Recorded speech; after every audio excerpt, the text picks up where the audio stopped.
What to expect from a business mentor? We're going to answer that question in this video.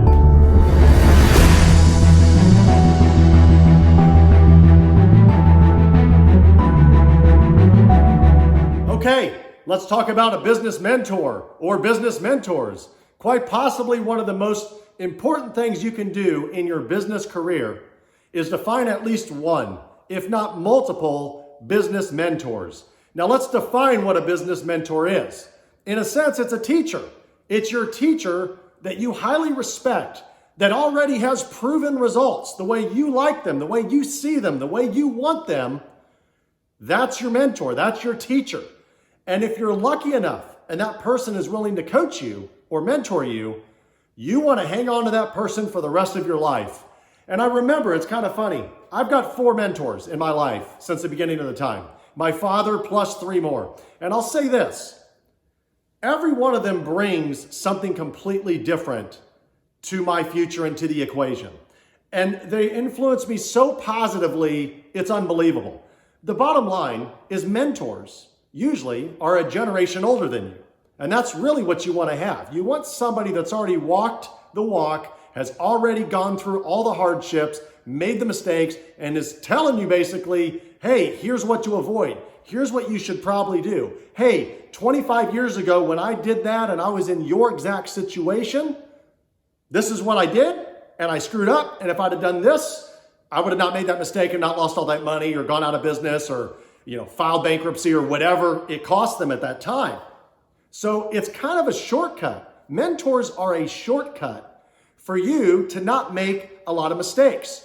Keith Cunningham, who I met at various Tony Robbins events, always said something that just stuck with me ever since I started going to those events. It's really funny. He said, try to avoid paying the dumb tax. And let me explain to you what the dumb tax is. In a sense, he's calling himself a dummy, which makes the audience laugh. He's a character. He's so much fun to watch on stage. I highly recommend it if you ever have the opportunity to watch Keith in action on stage.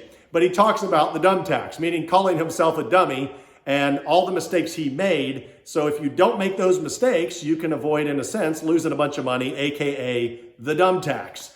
And that's what mentors, a good mentor, that's what they're there for. They're there to help you get by and pass by severe mistakes, serious mistakes that you might make in your business career, so that you can go right past them and not make that huge mistake and lose a ton of money or go out of business. And so, again, what I like to do is I prefer to find mentors that are living a life today, that are older, that have the lifestyle that I would like to live. And it doesn't have to necessarily be all money. I mean, money obviously is, financial success is huge. That's what we're talking about in business. But it's not just that. Like you see, hey, they've been, happily married, for so many years. They've got a lot of money. They're financially independent. They're able to travel. They're healthy. They have good habits, things like that. Model yourself after those mentors and you should be able to get there, right? I mean, they're going to give you the roadmap. You just have to follow it. So it's kind of funny. I've got so many stories and I'd like to elaborate on all of those stories in future videos, but we'll talk about a couple different situations that have come up in my life where unfortunately I had to pay the dumb tax, right? I had to, even though my mentor told me, hey, don't do this, I went against the grain. I was bullheaded. If you're like me, sometimes you don't listen to what everybody has to say. You think you can beat the system. You think, oh, that might have not worked for them, but I'm smarter than them, so I can beat it. And most of the time, that's where you screw up. The mentor is there, especially if he's coaching you for free. That's what I want. I would only recommend finding a mentor that's there for you. And I remember the first mentor that basically came into my life was a dear friend. It was one of my father's neighbors and a very close friend. Their family's close to ours. We love them to death. And he actually told me that he would be willing to do that for me, which was a huge privilege because this person could have selected anybody in town, anybody in Kansas City. And this person said, you know what? I see a lot of me in you and, I'd be happy to do this. And I said, wow, I'm flattered and thank you. What do I owe you for this? I mean, I just felt, like I scored really big. And he said, well, all you have to do to pay me back is help mentor others in the future. And I'm like, well, that's easy. But how will I know? How will I know who to mentor? And he said, you'll know. you'll know. So obviously there are people already today that I am helping to mentor, and I have such a passion for it. I enjoy it so much. It is one of the most fulfilling things to do, is to be able to help somebody else get there at no cost. It's just the pure act of giving. You're giving your time, your energy, which, as we talked about in prior videos, time is the greatest resource. It is the most valuable asset that each one of us have. And that's it. Once your time's over, once your hourglass is finished, your time on earth is done. So if you're willing to dedicate your precious time to helping somebody else in this world grow and better themselves and better their lives for their friends, their family, their coworkers, their business, whatever, that's a true fulfilling feeling. And I hope that if any of you feel that I'm helping mentor you here, that someday you can repay the future generations down the line. So going back to mentors. So this particular mentor, I got super lucky. He selected me. And here's where it gets kind of interesting. I had to start making appointments. This is somebody that is very wealthy, somebody that doesn't have a lot of extra time, so was fit me in his super busy schedule and would make time for me. And I had to be delicate. What I learned was, obviously, I would take as much time as he would make available for me, but at the same time, I didn't want to seem selfish, because if I keep bugging him, I say, hey, I want to talk to you tomorrow, and I keep trying to talk to him, like, say, daily or weekly, first of all, it wouldn't have worked out. He wouldn't have had the time. But also, I didn't want to feel like I'm trying to take too much more than I deserve and more of his time. It just kind of was a respect thing. So, I would maybe contact him, once a month or once a quarter or something like that, and he would make time for me. And when I would go to see this person, it was interesting, because as I would sit down, I'm thinking, he'd say, hey kid, what's going on? What's up? Bring me to speed on what's going on in your life, things like that. And we would talk about various things. Well, I would get all excited and whatever, and he would listen. Great listener. He was a great listener. And then he'd say, well, tell me what you're struggling with, or how can I help you? What do you need my help for? Why are you here today? I respect the fact that he was, to the point, and he wasn't trying to butter it up. So I would start telling him, and he would start kicking my tail. I mean, he would lay into me. He would start, and if you have any emotions, if you're sensitive at all, you'd just be like, oh my gosh, is this guy being serious? The truth is, he is. But let's ask yourself, why is he kicking you? Why is he kicking your butt? Why is he laying in you? Why is he seeming, coming from the person receiving all that criticism? Why does it seem so harsh? I'll tell you why. Because a mentor is not there to tell you all the things that you're doing right. Okay? That's what you've got to understand. A mentor, a true mentor that's really trying to take you to the next level and help you grow and help you get through tough times and struggles and things like that, is there to punish you and tell you these are the things that you're doing wrong. That's it. If he can say, hey, great job on that. And he would throw that in. So I loved it. There was a nice mix of, hey, you're doing great on this, or hey, you're not doing great on that, et cetera, et cetera. And so as time went, I realized that he was actually doing the best thing for me, not being super nice, right? Why would I want somebody being soft and being nice and just pat me on the back? How do I grow, and how do I find my weaknesses and what I'm doing wrong? So I love it. When somebody that I respect comes and says, hey, you could change stuff up a lot and really grow if you did this, this, and this. I mean, that's somebody there giving you some serious advice. You should listen. I mean, it doesn't mean you have to follow what they say, but at least hear them out. They might have some valuable advice that could maybe change the course of your life, your business. You just never know. So I still have a relationship with this mentor. I'm fortunate enough that he's still in my life. I don't see him as much as I used to, although I totally would love the opportunity to see him as much as possible. But I will say that this person called a significant situation, and I'll use one of the examples because I said I have a lot of examples, so I'll use one of them. So we'll go to the We Buy Gold business. Back when we started the We Buy Gold business, it was 2010. And we started rapidly expanding. We started opening up store after store after store. And when we sat down, I was asking this mentor, I said, hey, I think I'm gonna open up 10 stores, 10 locations. And he said, wow. And maybe we had 2 or 3 at the time. He said, I don't like it, kid. And I was like, well, why not? Every store we open up makes sense. We're making more money, yada, yada, yada. And he starts giving me a few examples. He said, hey, I'm worried about market saturation. I think if you open up too many locations in this same demographic, you guys know I'm in Kansas City, so in the metro area, there's somewhere between 1.5 to 2 million people. He's like, there's only so much gold and silver to buy in this entire city. If you open up too many stores, some of your stores are basically going to cannibalize and take some of the purchases and some of the gold that the other stores would have bought. So you're basically going to increase your overhead. And if by increasing your overhead at the end of the year, you're going to make less money.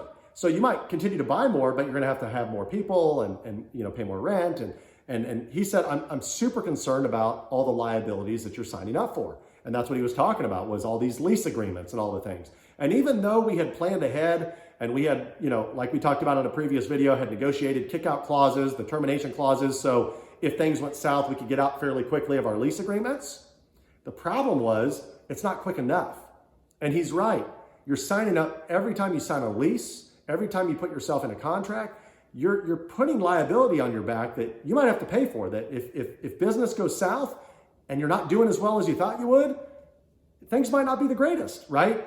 And so here was the mistake I made. I can't stop but laugh because it's in the past, and I screwed up, and he was right, of course, and I was wrong.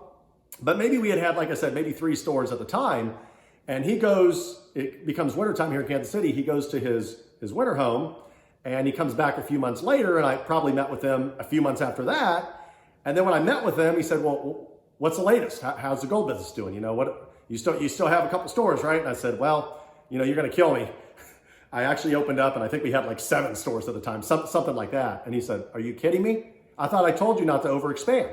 And one of the cardinal rules that a lot of businessmen and businesswomen make is overexpansion. It's one of the mistakes that they say, don't overexpand, don't go too quickly. And this particular mentor, one of the things that has stuck in my head since I started seeing him was, he said, slow and steady growth. And what we were doing was we were just trying to aggressively open up, and as fast as we could. And in some cases, with some businesses and some industries, that is the right move. So remember, any piece of business advice doesn't cover the whole spectrum A to Z, right? It doesn't cover every market, every type of business, anything like that. But in general, he's right. Don't overexpand. Don't get in over your head, right?